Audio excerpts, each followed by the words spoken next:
ख्रिस्तामधील प्रियांनो सलाम. विश्ववाणी परिवाराकडून आम्ही मार्गाकरिता प्रकाश कार्यक्रमात आपले सहर्ष स्वागत करीत आहोत.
आजच्या मन्नाकरिता देवाचे वचन नीतिसूत्रे याचा 3 अध्याय 9 ते 12 वचन.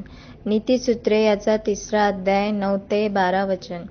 तुझ्या संपत्तीने परमेश्वराला मान दे, तुझ्या जवळच्या सर्व चांगल्या गोष्टी त्याला दे. नंतर तुझ्या सर्व गरजा पूर्ण होतील, तुझी कोठार धान्याने भरेल आणि तुझी पिंपे द्राक्षारसाने भरून वाहतील. मुला, परमेश्वर तुला कधीकधी तू चूक करीत आहेस हे दाखवून देईल, पण या शिक्षेमुळे तू रागावू नकोस. त्यापासून शिकायचा प्रयत्न कर. कारण परमेश्वर ज्यांच्यावर प्रेम करतो त्यांना सुधारतो. होय, मुलावर प्रेम करणाऱ्या व त्याला शिक्षा करणाऱ्या बापांसारखा देव आहे. प्रभू परमेश्वर या वाचलेल्या वचनाद्वारे आपला आजचा दिवस आशीर्वादित करो. प्रिय प्रभू येशू ख्रिस्ताच्या नावामध्ये आपण सर्वांना सुप्रभात. नीतिसूत्र 3 अध्याय 9 ते 12 वचन आम्ही बघितलं. या वचनामध्ये आम्ही पाहतो की परमेश्वराचा सन्मान कर अशी आज्ञा आहे. परमेश्वराचा सन्मान आम्ही 2 प्रकारे करतो. एक, त्याचं भय बाळगून त्याचं भय आमच्या अंतःकरणामध्ये ठेवतो. कोणतीही कृती करण्याआधी आमच्या मनामध्ये निश्चितच पवित्र आत्मा जो आम्हाला कैवारीच्या रूपामध्ये दिलेला आहे तो आम्हाला सावध करतो की मी जे काही करणार आहो त्यामध्ये परमेश्वराला आदर होतो का, परमेश्वराचा सन्मान होतो का.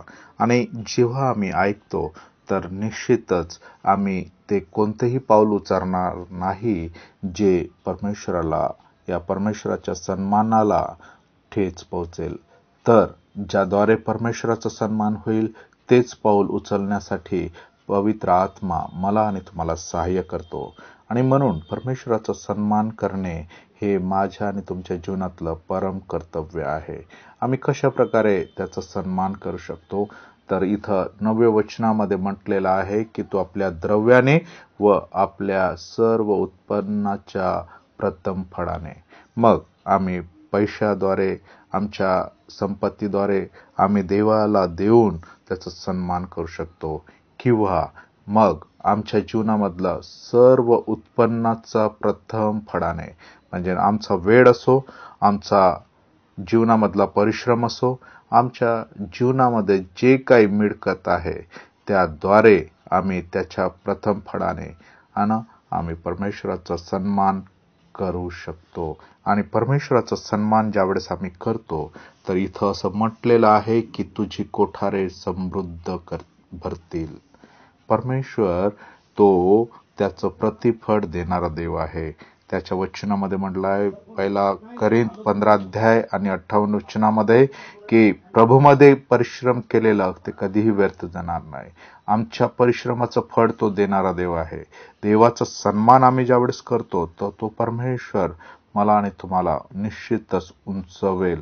माझं आणि तुमचं जीवन आशीर्वादाने भरेल आणि तो मला आणि तुम्हाला निश्चितच तो आम्हाला आशीर्वादित करून समृद्ध करेल. गरज आहे की आम्ही त्याच्या सन्मानाला, आम्ही त्याच्या आदराला आम्ही विसरू नये. आमच्या जीवनामध्ये परमेश्वराचं भय बाळगून त्याचा आदर करावा. ज्यावेळेस आम्ही असं करतो तर तो परमेश्वर निश्चितच माझ्यावर तुमच्यावर प्रीती करतो. तो परमेश्वर माझं आणि तुमचं जीवन त्याला आवडणारं होते आणि म्हणून गरज आहे आम्ही त्याच्याकडे यावं. प्रार्थना करूया.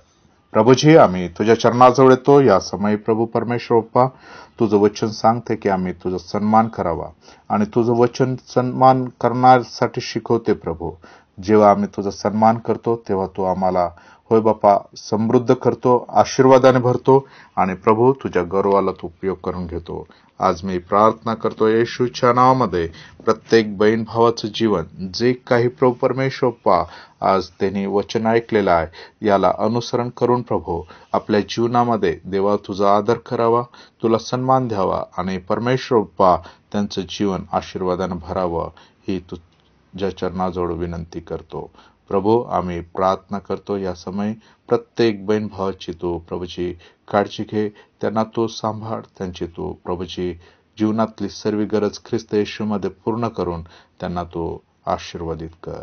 आज तुझ्या स्वाधीन करतो आम्हा सर्वांचं जीवन आणि प्रार्थना ऐकले म्हणून तुझे उपकार. प्रार्थना येशूच्या नावात मागतो म्हणून ऐक.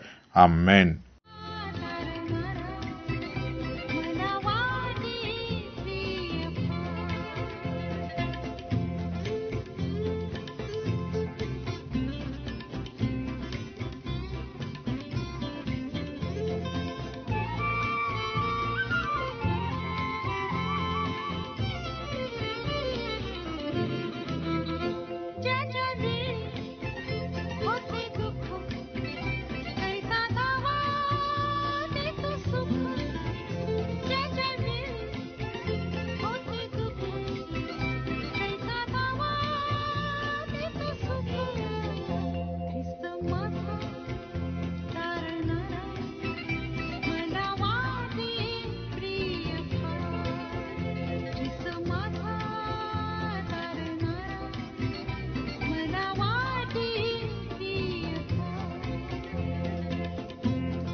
माझ्या दुःखात माझे सांत्वन हे आहे की तुझे वचन मला नवजीवन देते. आपल्या प्रार्थना विनंत्या कोणत्याही वेळेस विश्ववाणी प्रार्थना केंद्राला टोल फ्री नंबरद्वारे कळवू शकता.